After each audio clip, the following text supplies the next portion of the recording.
जीवन की गति थोड़ा उल्टा है। जो व्यक्ति को जिसकी आवश्यकता नहीं होती उसको बार-बार वही मिलता है। जैसे कोई व्यक्ति दुखी है, वो सुख को चाहता है, लेकिन उसको सुख नहीं मिलता, उसको दुःख ही दुःख मिलता है।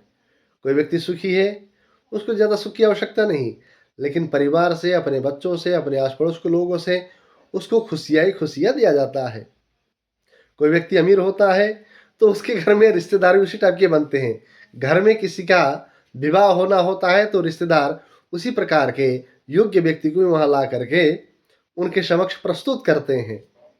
जैसे समुद्र में पानी की आवश्यकता नहीं होती, जबकि नदियाँ इतनी बड़ी-बड़ी नदियाँ गंगा, यमुना, सरस्वती, ब्रह्मपुत्र सारे नदियाँ जा करके समुद्र में ही मिला करते हैं।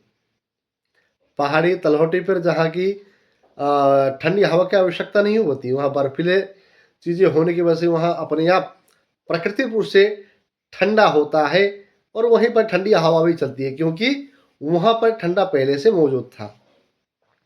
कहने का तात्पर्य यह है कि जो चीज़ जिसके पास पर्याप्त है, उसको चीज़ बार-बार मिलता है। किसी चीज़ को या किसी व्यक्ति को किसी चीज़ की आवश्यकता कमी महसूस होती है, तो याद रखना हो सकता है वो आपको कभी मिले ही ना। रीज़न, यहाँ संसार का नियम है, जो व्यक्ति परिपूर्ण है, पूर्णमदः पूर्णमिदं पूर्णात् पूर्णमुदच्यते, यानी कि जो व्यक्ति पूर्ण है, पहले से सब कुछ परिपूर्ण रहता है, उसी को दिया जाता है।